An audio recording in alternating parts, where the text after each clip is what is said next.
Okay, there is some problem.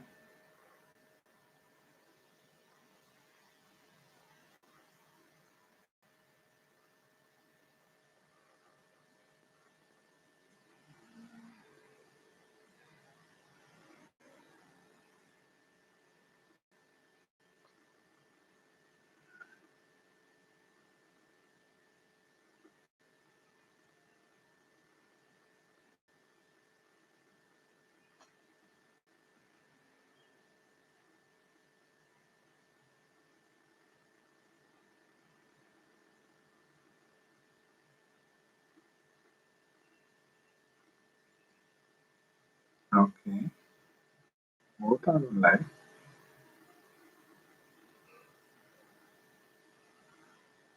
Hmm. Okay, I just a second.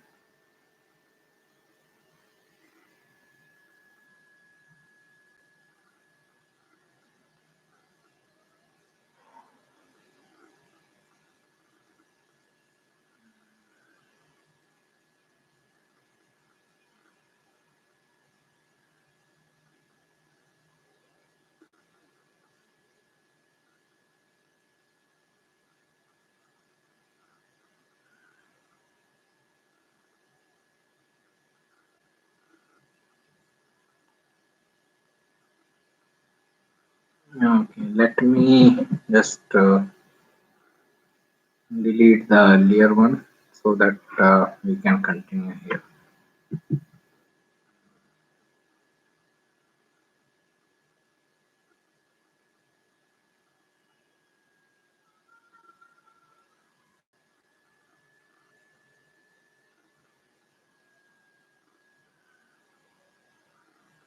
Mm, okay, fine. So I will just respond to the questions which were asked there, and we can continue here. Okay, so as I was saying, there is no good synastry.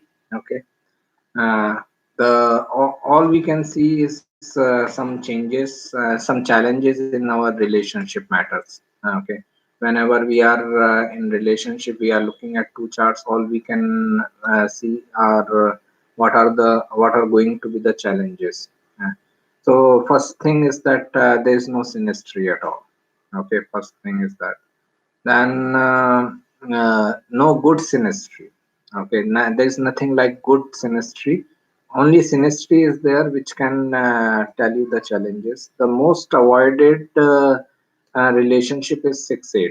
Okay, like Aries is Scorpio, or uh, this Cancer Aquarius, or Leo Capricorn. These type of relationship should be avoided.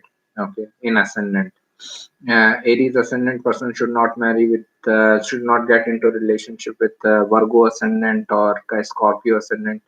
Anywhere we have this 6-8 relationship, it must be avoided at any cost. This relationship can never be stable, in as per my understanding. Okay. Then, okay, Dhanu Lagna, Jupiter is exalted, retrograde in Cancer, combined with Ketu and Moon. Will it give exalted results or debilitated results? Why it should give debilitated result? I don't understand. When it is exalted, it will give an exalted result, right? As I see, there is a logic going on that if Jupiter is, if any planet is exalted plus retrograde, it behave like say the debilitated planet. If any planet is debilitated plus retrograde, it behaves like an exalted planet. I don't follow that logic. I am going through Jupiter Mahadasha. My Jupiter is exalted retrograde, and I feel that I am getting exalted Jupiter results. Okay, I am not getting debilitated Jupiter results. So, this is where I feel that this philosophy, this theory is wrong.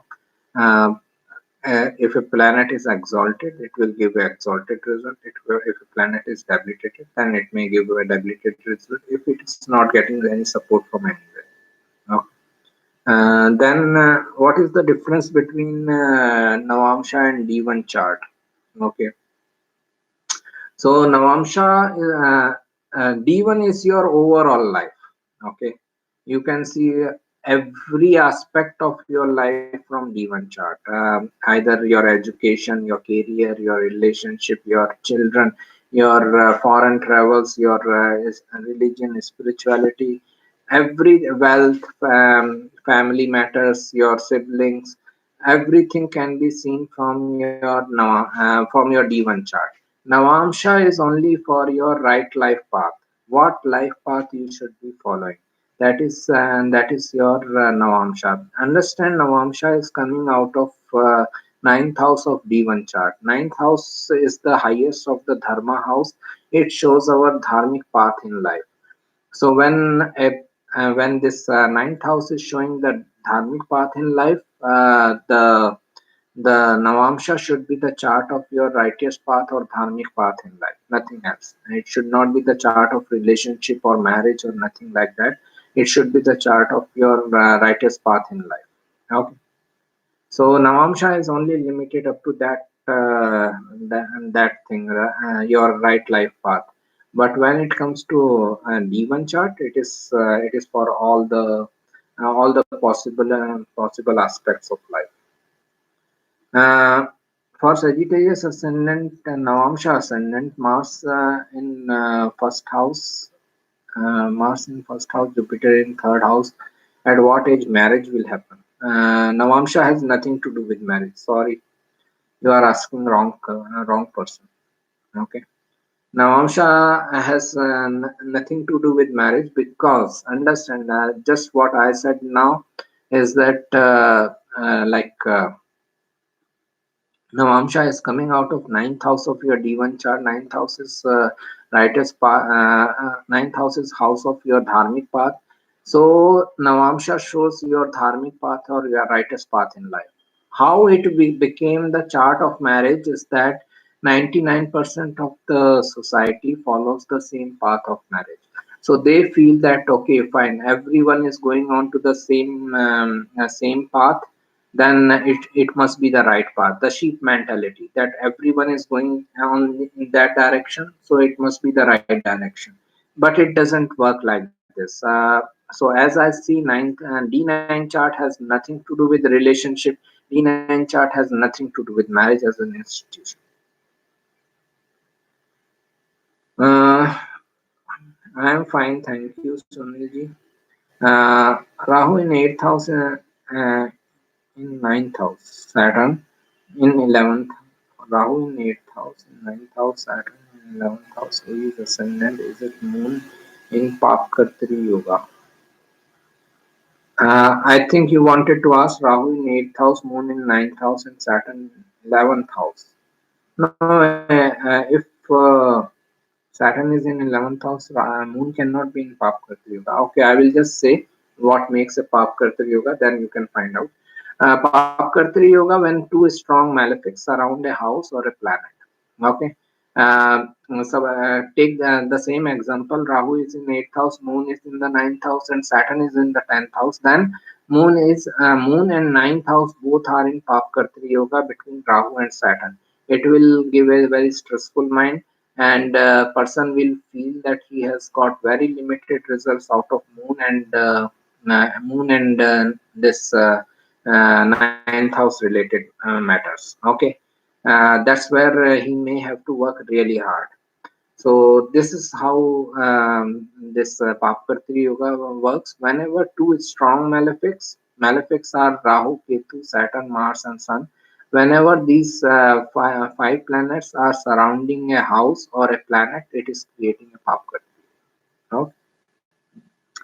Uh, how to see good combination in synastry for relationship, and what synastry are to be avoided at any cost. Like I said, that there is nothing like good synastry. We can only see the challenges in relationship. What are the challenges that are coming if two people are in relationship? Another thing is which synastry must be avoided is 6-8, as I said. 6-8 relations are never good. If someone is an Aries ascendant, another person is a Scorpio ascendant, someone is a Virgo ascendant, another person is Aries ascendant, and that type of whenever they are activating their sixth and eighth houses, such relationship are always unstable. Okay. Uh, Mars has Dharakaraka in Scorpio in 10th house. Mars as Dharakaraka, although it is in good dignity, it is a known sign, but Scorpio is the sign where no planet wants to be. Yeah, no planet is happy in Scorpio, including Mars, because Scorpio is the sign of instability, ups and downs. No planet, just like no individual wants to be living an unstable life, no planet also wants to live in a unstable situation. So Mars in Scorpio can give lots of courage to the person uh, to go through those instability. But why to seek that instability at first place, right? Uh, m- Dharakarka sitting in a Scorpio sign shows that relationship life will have its own instability. Plus, there can be a dominance struggle also. Then Sunil ji, Gemini ascendant Jupiter in first house, Ardra too, can be considered as debilitated or not because Pada too is ruled by Saturn. I won't consider it as debilitated. It can be in sign of its enemy, Mercury. Plus, it is in the sign of its fall. A planet is fall or detriment. The word used for this type of position is fall or detriment. Jupiter's own sign is Sagittarius and Pisces, exactly opposite to these two signs. Sagittarius opposite is Gemini, Pisces opposite is Virgo. When Jupiter is in these two signs, Gemini and Virgo, then we can say that it is kind of in the sign of its fall or detriment. Understand, dignity is always seen from the sign position, not from nakshatra position, not from pada position, not from pada lord position. Okay. Dignities are always decided by the sign based dignity. Okay. Do 6 at Lagna matching should also be seen in D9 or only in D1? As I said, D9 has nothing to do with the relationship or marriage. First of all, that thing. Okay. You need to be very precise when you are asking about relationship matters to me. It has to do with D1 only. Second thing, there is nothing like Lagna matching or chart matching, nothing like that. I am only saying if 6-8 relation is happening in D1 chart, yeah, that relationship should be avoided. And besides that, even if two charts are not 6-8 having this conflict of 6-8 relationship, even then troubles will come. I'm not even saying troubles can come or may come. Troubles will come in relationship. Okay. Every relationship is difficult. We cannot say that we never had any conflict with our parents. We cannot say that we never had any conflict with our siblings. In even in those relations we have our conflicts. So in this relationship also we will have our conflicts, no issues. Okay, so there is nothing like matching of chart or matching of your planetary position, nothing like that. Okay, what is the result of Saturn in Libra Navamsha Lagna? Moon, Jupiter, Mercury, Mars in 8th house. Libra in Navamsha means person is supposed to follow his right life path in business setup of work. But as Saturn is sitting there, person will realize his right life path with certain delay. Okay. So many planets in the 8th house shows a major part of his life path can be about going through lots of changes. Saturn in Aquarius, fourth house. Mars in Magha, 10th house.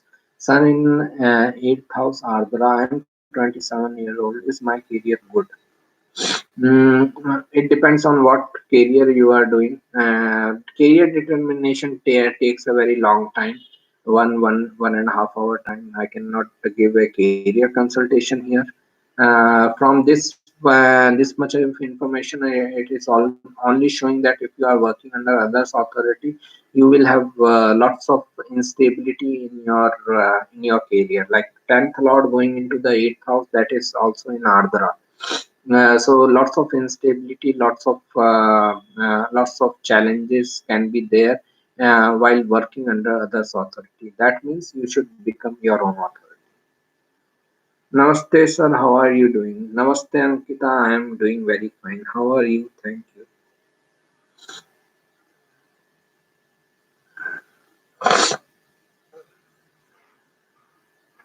In astrology, is there a way to find the longevity of the person? We can see when the person may have health issues or when he can be critical in his health. We cannot decide, okay, this person is going to live that much a year. Okay, that is universe job. That is God's job. Okay, uh, I think there has to be some line. What we can decide as an astrologer, what we cannot decide. We cannot pronounce that okay, this person is going to die at this in this year or this month. Nothing like that, because otherwise, what is the difference between you and God? Okay, this is where I think we need to draw a line. We can only say that this person can have some difficulties in longevity and all. We can say that this person is going to have a long life or not.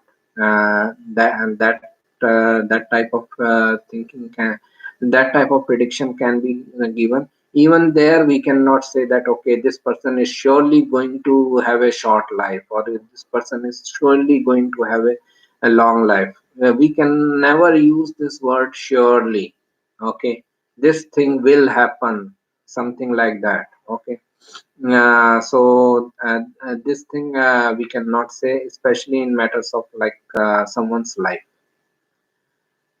How can we see intuition in one's chart? Ketu. Ketu represents intuition. Ketu in Mokshamargi houses, 4th, 10th, 8th, and 12th can make someone very intuitive.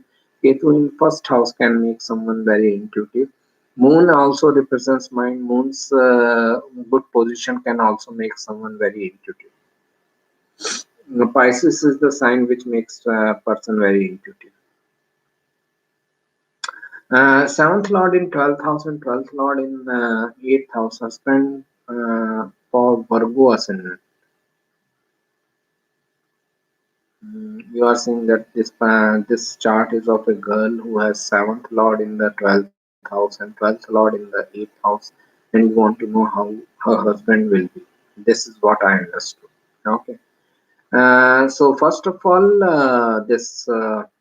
I don't know Virgo ascendant. So it is Jupiter going into Leo and Leo coming into Aries, the Sun coming into Aries. Okay, it can give some foreign connection with partner. We can say so. They can get into relationship with someone who is from foreign lands, or they can shift to foreign lands after getting into relationship and all, and that type of possibility can be there. It can also show kind of instability in their relationship, because 12th house is also sixth from the seventh. It may represent conflicts in relationship. So it can give conflicts in relationship. Also, 12th house itself is the house of losses. So, in matters of marriage benefits, they can have a sense of loss. That okay, fine, I got into a relationship, I got into marriage, but I didn't get as much results as I was expecting. That kind of scenario. How a person's husband will be cannot be told through astrology. We can only get indication about how the relationship will be. Okay. Venus in sixth house Rashi chart, Venus in seventh house Bhauchalit chart, Venus Antardasha to start in June. Jupiter Mahadasha, Jupiter in 11th house. How will be my Jupiter Venus Antardasha? Venus in sixth house in Rashi chart, Venus in seventh house. Okay, so I don't know about the dignity of Jupiter in 11th house in Virgo. So it is a Scorpio ascendant chart. If it is this D1, okay, Scorpio ascendant and Venus in Aries. Uh, Venus rules seventh house. Venus is a natural benefic planet. Jupiter, Venus both are benefic. So the first thing is that there can be good amount of money coming in this dasha. Another thing is that although relationship can come, but Venus is in eighth house, sorry sixth house. I'm not taking Bhauchali positions. Okay, I'm not only taking D1. So Venus in sixth house shows that there can be obstacles in relationship, or there can be like a relationship going into conflicts. So that result can be there with relationship matters. Either this person can get into relationship after much conflicts or obstacles, or their relationship can get into conflicts. Okay. uh, at the same time, Venus is eighth from the Jupiter. So this dasha can also bring some major changes in life. Uh, this person also needs to be careful about his own health because sixth house is becoming active. What remedies work in clearing past life karma? Donation or prayer or gemstone? I don't follow or recommend any remedy. Do meditation. That is the only remedy. I don't think that you can get rid of past life karma through donation or charity or anything like that. Uh, Understand how we incur karma. We incur karma with the feeling that I am the doer. Okay, as long as you are feeling that I am the doer, I am donating this thing, this is further incurring karma. This is not resolving yourself from karma. You do anything with this feeling that I am doing, okay, you are incurring further karma with that. So uh, there is only one way to resolve your karma or your past life or present life karma is when you realize that you are not doing anything. Everything is done by God. You are just a puppet. Okay. So then only you can get rid of this ahankara, I am the doer kind of thing, and then you can get rid of your karma. Thus, Anuradha Nakshatra has connection with past life karma. Okay. All right. So Anuradha Nakshatra has connection with past life. How is the result if Saturn in Anuradha or Venus in Anuradha? Anuradha is the nakshatra in relationship matters. It is the nakshatra of high devotion. Whenever relationship planets are there in Anuradha nakshatra, this person can be devoted to their partner. Okay. Whenever they get into relationship or marriage with someone, they are highly devoted to that. Okay. So Venus in Anuradha nakshatra can create very devotional lover. Okay. Then Anuradha, every as it is part of this Scorpio, which is the sign of death and rebirth, we can say that Anuradha is the part is the nakshatra which can indicate our past life karma. Okay. Uh, at the same time, in career matters, Anuradha split this word into two parts, Anu plus Aradha. Anuradha means following your heart's desire. So in career matters, these people should follow their heart's desire. Whatever their heart wants to do, whatever they are good at doing in creatively and all, they should be following that. And that's where they are going to get the best result. Okay. In Navamsha Aries ascendant, seventh Lord Venus in ninth house in D1 chart, close conjunction of Venus and Jupiter in Leo. What fruit it will be? It will bring. Okay. First of all, I am not taking a Navamsha position. Okay.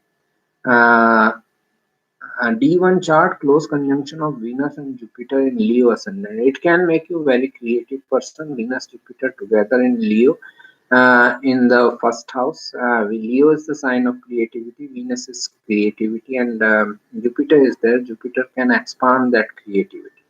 Jupiter can expand your desire of living a lavish life. Also, you may have this tendency of living a celebrity-like life.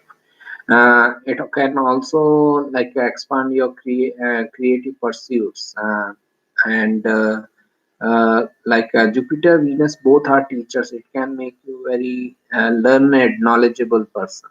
Okay, so these are the things. Then Navamsha, Aries ascendant, seventh Lord Venus in the ninth house. It makes you more inclined towards higher education knowledge. So your creativity can also be in knowledge oriented activities. Okay, like higher education knowledge and all those things can be very prominent with Venus Jupiter in first house in Leo and Venus in ninth house in Navamsha in Sagittarius. Okay. If you serve people through your knowledge and education, then it is better for you. You will get good results. Chandrashtam. Mm, please explain Chandrashtam. Chandrashtam is like there are two types of Chandrashtam. They say one is Saturn transiting eighth from the moon, or moon transiting eighth from your birth moon. People use these two transits to define with Chandrashtam. Let me know which one you want to know, then I will explain. I was born with the moon in Jeshta Pada 2 in fifth house. I am a Cancer ascendant. What would be the my dharma in fifth house, since it's five houses away from the Kendra houses? Moon in Jeshta. Jeshta is the nakshatra of authority. So this mind is looking for authority and recognition. Jeshta and Scorpio both are related with research, occult, and mysticism. Maybe guiding, counseling people through research, occult, and mystical knowledge, or any kind of research knowledge can be your dharma in this life. It is just from this much of information. I am not giving any consultation here. For Dhanu Lagna, Jupiter is exalted and retrograde in Cancer combined with Ketu and Moon. Will Jupiter give exalted results or debilitated results? I responded to it. Means I know there is a philosophy going on, theory going on that if a planet is retrograde and exalted, it works like a debilitated planet, or if it is retrograde and debilitated, it works like an exalted planet. I don't believe in that theory because I am going through Jupiter Dasha. My Jupiter is exalted and retrograde, and I think I am getting uh, a result of Jupiter exalted. Okay, not Jupiter debilitated. So that gives a big indication that you can be getting the result of Jupiter exalted. Rahu enters Rohini Nakshatra, transiting over natal Mars in eighth house. Will it bring sudden events? Person should be careful against accidents, sudden events. Person should be careful of whatever they are doing. Just be aware, because it is not necessary that we should go out in on the road only. Then only we can have some accident. We can fall in our home also. Just be careful when Rahu is going to in eighth house over your Mars. It creates a kind of this Angarak Yoga also.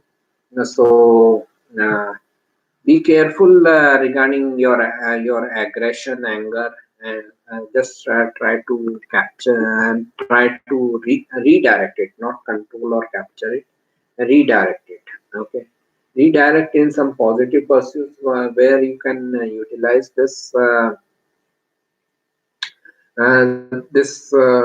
conjunction is like any of physical activities like gymnasium and all. If you are interested, yoga, meditation, and other aerobics and all, if you are interested in it. Okay.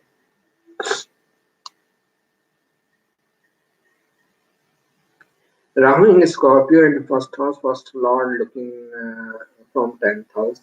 So does Rahu gives result in this life? Every planet is giving result in this life only. It is your this life chart, right? Those planets are supposed to give you a result in this life. Then it is in a Scorpio first house, so whenever you go through Rahu Mahadasha, Antardasha, you will get those results related with first house of Scorpio. It can bring lots of changes, lots of transformation in your overall life, especially in matters of home and fourth house related things because Rahu co-rules. Mars is aspecting it. Just be careful about your anger and aggression. Otherwise, it is fine. Do Upacha houses planets give good results after 30? How to know about it? If you have put your best efforts in improving and working on those planets in the Upacha houses, then you will get the good results after 30. If you are not putting any effort, then you cannot expect any good result. Understand Upacha houses are 3rd, 6th, 10th, 11th. Okay. Third house is your communication, willpower, and courage. It improves with time. It improves when you put efforts in your communication skills, when you put efforts in improving your willpower and courage. You face more challenges in life, and you improve your willpower get improved. But if you are not facing challenges, then no one can do anything. Your willpower will never improve. Your courage will never improve. So it depends on if you are putting efforts into these houses related things, 3rd, 6th, 10th, 11th or not. If you are putting efforts, you will get better results from your 30s. If you are not putting efforts, you start putting efforts. Okay. For Dhanu Lagna Jupiter, I think I have replied it. Jupiter exalted and retrograde should give you good results of exaltation. Vidya Madam, a mutual exchange of house lords in 5th and 11th house for Scorpio ascendant. What is the significance? Scorpio mutual exchange between Mercury and Jupiter. Okay. Exchange. Understand Parivartan Yoga. Okay. The normal definition is that whenever a Parivartan Yoga is happening, uh, those two planets become friends and they cooperate with each other and bring good results. This is the normal definition. The in reality, whatever these two planets share, they will cooperate in those matters. Okay. Share means they both represent that. Okay, like in your case, Jupiter and Mercury are in exchange. Jupiter and Mercury both are planets related with uh, education, communication, counseling, guiding. They both represent that. So when it comes to your educational pursuits, this Parivartan Yoga is going to help you a lot. Okay, but Jupiter represents your big goals in life, long term, bigger picture, and Mercury is all about minute details. Okay, so that's where the conflict will arise. Okay, because they are not sharing these two things. Okay, Jupiter is looking for some bigger goals in life. It wants to work for those bigger goals, But Mercury is all about minute details, very minute things. That's where the problem will come with this yoga, this Parivartan yoga. Although Mercury is debilitated, but it is going to give good results in like your creative pursuits and all. And Jupiter's aspect is there. So in Pisces related matters and imagination, creativity, spirituality, you can expect good results. But when the only conflicting circumstances will be like you will be confused whether to look for my higher goals in life or whether to look for short term goals in life. Okay, this is the conflicting scenario which will happen with this mutual exchange. Sixth lord in eighth house will give Viparita Raj Yoga. It is true. Yeah, it is true, but it doesn't mean that Sai Krishna ji. It doesn't mean that all the negative events of sixth house and eighth house will not happen. Okay, understand it like this. Viparit Raj Yoga only makes you gain from those negative events of sixth house and eighth house or 12th. Okay. Sixth lord in eighth house. Sixth house is your diseases, illnesses. Eighth house is your insurance also. Okay. So when sixth lord in eighth house, one of the result can be that person may fall sick and due to his health insurance, he can get benefit later, the money. Okay. So this is sixth lord in the eighth house. It can also mean that someone is having a conflict or litigation, and out of that litigation, some settlement can come up and it may give some money. Okay, so uh, eventually it will give some benefit, but we will still have to go through those difficulties of these Dushtana houses in Vipreet Raj Yoga. Okay, Libra ascendant and moon sign. Okay, Saturn in fifth house, Mars in seventh house. Uh, Mars seventh lord in 11th house, Leo, Sun in 10th house, Cancer, Venus in Taurus, yeah, with Ketu and Guru in 12th house. When will I get married? KK sir, you are asking wrong person. Read my articles on astrology and marriage. Okay. This marriage thing is more a social institution. Okay, it has nothing to do with astrology. Okay, every society can have different rules and regulations for marriage. This is what I'm repeating from last 5 years. I can repeat again. I have no issues. So understand like this that suppose I got into relationship with someone. Okay, uh, after getting into relationship, the whenever we are thinking of converting into in marriage, your society, social rules come in way. What is her caste? What is her religion? What is her face looks like? What is her income? What is her bank balance? Same thing for me. Same things for me. If I have a car, if I have a house, if I have a visa, so all these are social things. I don't think that there is any astrology book which says that if you don't have a car, you can't marry. Okay, there is thankfully there is no book like this.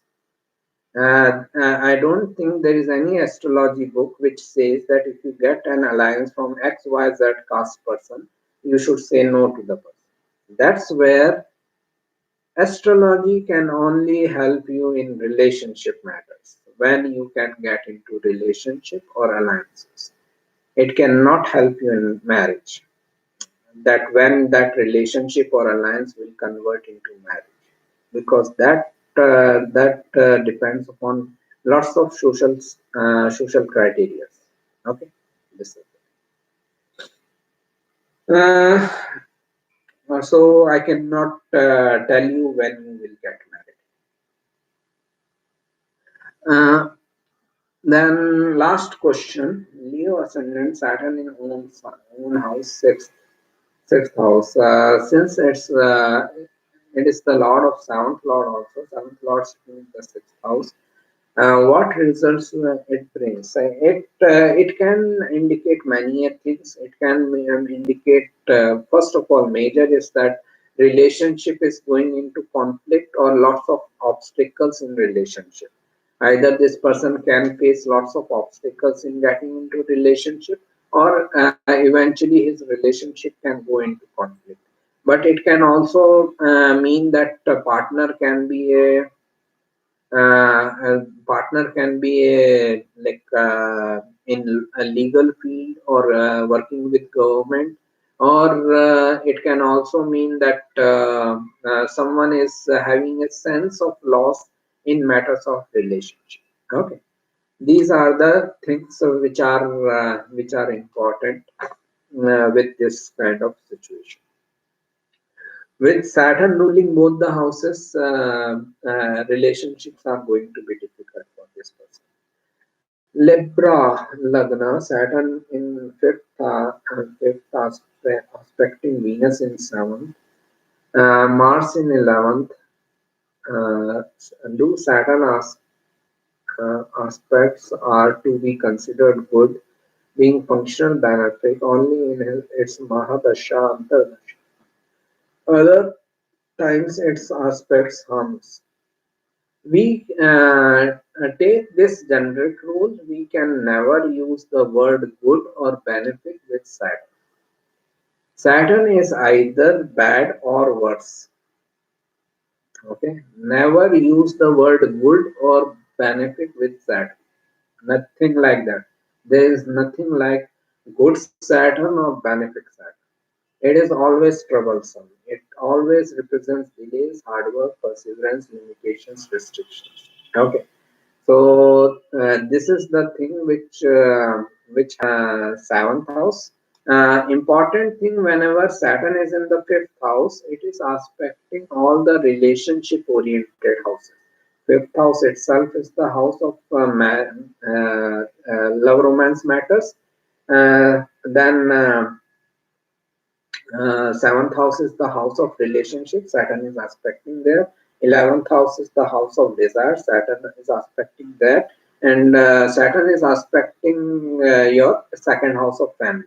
So Saturn is impacting all the houses related with the relationship, regardless of you are in dasha or not dasha. Okay, Saturn is going to restrict the results of all these houses. It will make person work hard on his relationship, accommodate more, be more flexible. Otherwise, relationships may not work out. Scorpio ascendant, if Rahu is in fifth house, if Rahu is fifth house with Jupiter, Moon, Venus, Ketu in 11th house, fine. Saturn in ninth house, Taurus, sorry, Cancer. Mars in sixth house, Sun in active career possible. Career consultation is not a possibility here in this small session. As I said, career determination takes a long time. It takes at least 1 hour. Okay, and there are 7, 8 steps which I need to go through. So then only I can understand what is going to be someone's career. So I can, no matter how much I want to help you, I cannot help. Okay, because I cannot spend 1.5 hour time on one question. Okay, please understand that. I would still suggest, if you have any genuine concern, you should take a consultation. I am not saying take from me, take from anyone as you like. Okay, so this is the thing. I can only say, tell you the steps which I follow. Ascendant lord's position, ascendant nakshatra lord position, second house lord position, 11th house lord position, 10th house lord position, your Rahu's position, Atmakaraka, Amatkaraka, your dashas. Nine Bhrigu Bindu, 10. 10 steps are there. Then we can find out that this person should be in this area. I cannot go through these 10 steps right now. Thank you. Jupiter in first house in Gemini ascendant. Some says it is Kendrapati dosha. Some says not. What actually is this? Yeah, it is Kendra Dipati dosha, something like that. But it is a benefic planet. It will give some good results. Plus, Jupiter in first house is natural teacher, guide, counselor. The more you share the more this person shares his knowledge with others, the more he shares his the more he learns and the more he shares his knowledge with others, the better he will grow in his life.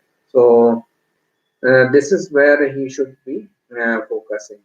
Understand, place any planet anywhere, there will be some kind of dosha.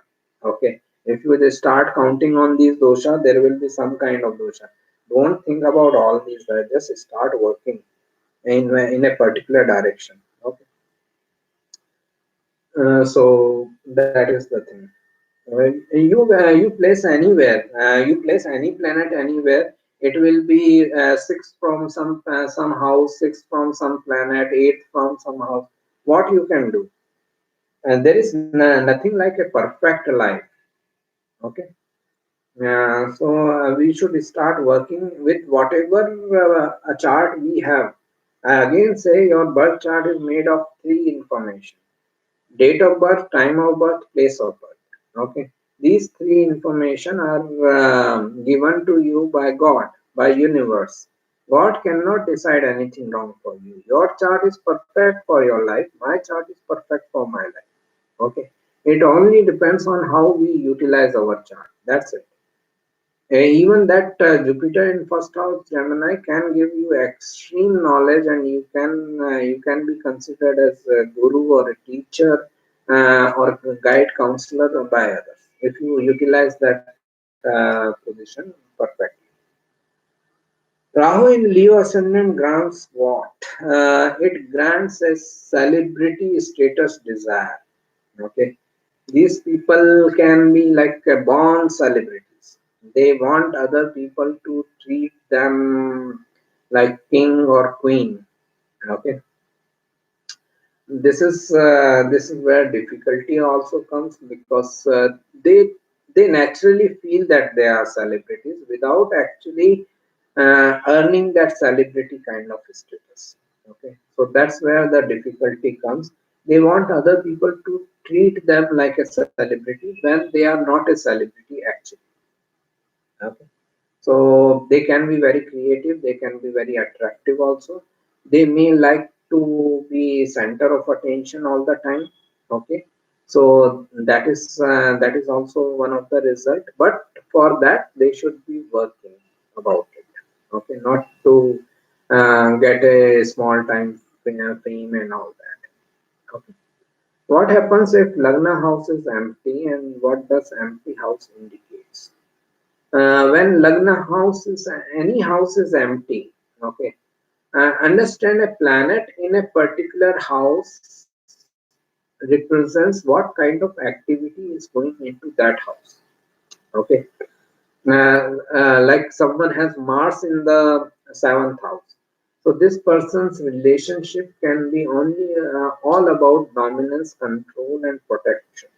Okay, the Mars related, those activities are going into the seventh house. If someone has Mars in the first house, that means person can be very active in overall life. When no planet is there in the first house, we need to see the first house Lord position, and whatever planets are aspecting the first house, that will decide how that person will act or behave in the first house related matters. Uh, does before taking birth soul decides where to go, or else God decides for us where to take birth. It depends upon the. It should be a question to be discussed during the new sessions, if I may say so. If you can just email me this question, then we can discuss it in a better. Here I can give you a very short answer. If the person's death in the last life has happened consciously, then he will decide about his next birth consciously. If his death in the last birth has happened unconsciously, then it will be an unconscious birth in this life. Okay, this is the small answer. But email me this question. We will take in these new sessions I'm planning from March.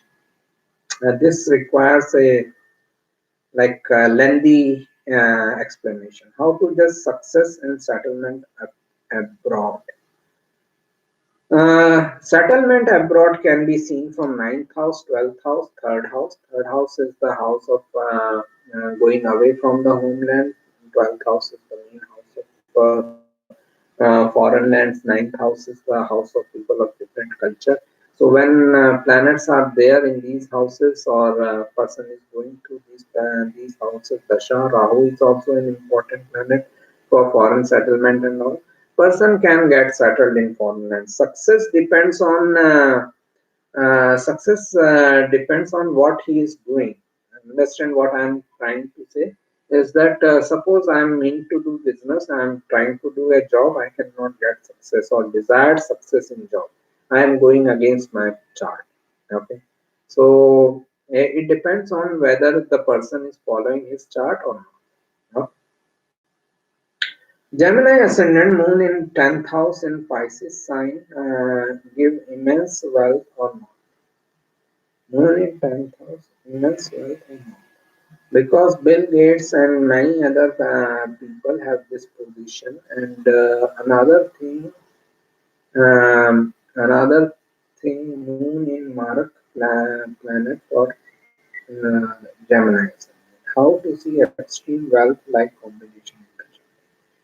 Okay, so wealth.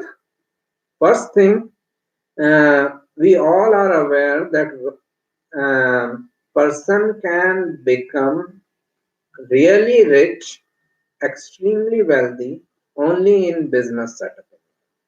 Okay, it is a sad reality of job setup work that no one ever become rich by doing a job. Okay, if you can become a rich person, then only in business setup. So Bill Gates became super rich because he was in business. Any other big businessman is becoming super rich because they are in business. Okay, that's the main thing. So to become a very rich person, you have to get into your own business, regardless of what your planetary position are saying, because you may not be able to interpret it. The astrologer may also not be able to interpret it. But the only way to become a highly rich person is just through business, nothing else. Okay. Even in this question, like Gemini ascendant, moon in 10th house Pisces. Gemini itself is sign of business. Ascendant is your life path. Person has to follow his life path in the business setup. Then only they can expect good amount of wealth coming. Okay, regardless of moon is Marka or Dushtana, nothing like that. In career matters, all these things doesn't matter. If you put your best effort in your business, sooner or later you will gain money. Okay, sooner or later people will take note of your efforts and your business. Okay, so that is the only way to become very rich. Planetary wise, Rahu in Taurus, we can say Rahu in Taurus can make someone very rich person. especially if it is also in the second house of wealth. So Jupiter, Rahu and Jupiter both are expansive planets. When they are involved with Venus or Taurus sign, they can make someone very rich. Okay, uh, in this combination of wherever it and they are falling. But the main important thing is that either you get some inheritance which makes you rich. Okay, and that is another thing altogether. And that you got some inheritance from nowhere and you became super rich. Or otherwise, if you are asking about your own efforts, then business, nothing. How okay? Viprit Raj Yoga works. I have Harsha and Sanla Yoga. Yeah, it works. I didn't say it doesn't work. In your point of view, does nazar or superstition things does really exist in astrology? Everything exists. Okay, we can see them existing right now. Okay, it depends on like what is your overall chart like, what is your dasha is doing, and where is your evolution level. You will believe in things as per your evolution level. Okay, and that is the thing. Like right now, I'm not following any remedy. I don't wear any gemstones, nothing like that. Okay, but there was a time when I was following remedies for myself. Okay, when I was not into this profession, I was following remedy what other astrologers used to tell me, and nothing worked. And I was following only because of my Rahu Dasha. I was going under Rahu Dasha. Rahu is illusion, so I was in illusion that these remedies will work. So even in that illusion, they exist somewhere. Okay, but like if you are saying that even like black magic kind of thing, it happens. You need the right person to do it. Okay, and uh, you will find right person when you are destined to find the right person. That is also the truth. Nakshatra Lord versus Sign Lord on whom the sitting planet mostly depends. Nakshatra Lord. There is nothing like versus. Okay, they are not in conflict with each other. They are all aligned with each other. So Nakshatra Lord is not going giving you a different picture. Your sign Lord is not giving you a different picture. They are all in alignment with each other. If there is a different picture or different interpretation, it is a mistake of astrologer like me, not of astrologer. Okay. Uh, Astrological combination for becoming lawyers, successful lawyer. Sixth house is the house of litigation and all. Ninth house is the house of law. Saturn and Jupiter, planets of law. Okay. But most importantly, 10th house. 10th house should be strong. Okay. 10th house is the house of judges, authority figures. Judges are authority figures. 10th house strength shows how much favor you are going to get from authority figures. Okay. So if you have extreme great knowledge and this knowledge of law and you are very articulate and all that, it doesn't matter unless and until the judge is also favoring. Okay, this is what happens. 10th house becomes most important of getting any favor from authority figures. Why Rahu and Ketu are considered bad? Why not people say good things also? Why are these two planets blamed about? They are considered bad because they are not helping us in manifesting our desires. It is the simplest thing that we are not getting any result of our desires out of Rahu and Ketu. Okay. The desire of relationship, if Ketu is placed there, then your relationship is spoiled and all. So that's why they are given a bad name. But that is the main thing, that every planet has some good representation, some bad representation. Okay, so that is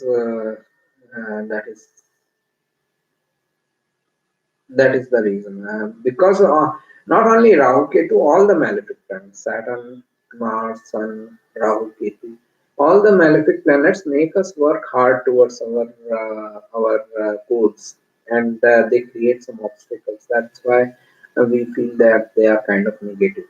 Okay.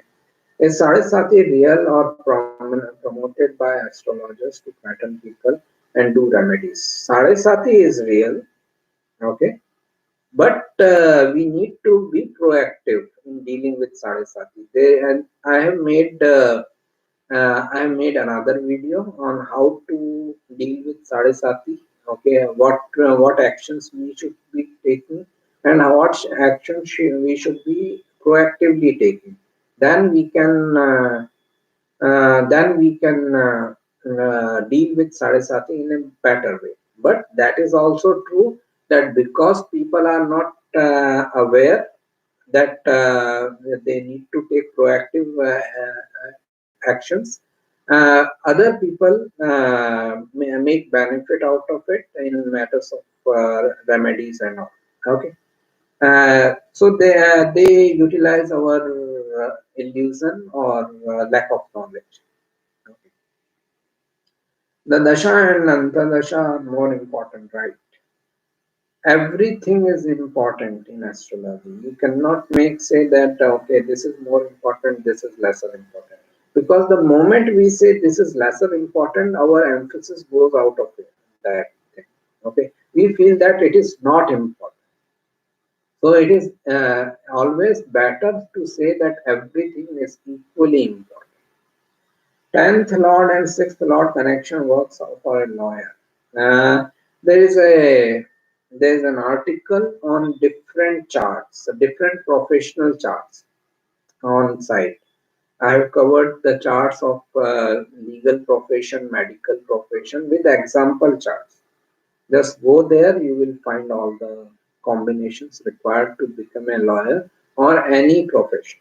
Okay, that's okay. Let's meet next week. I will just take this last question and we will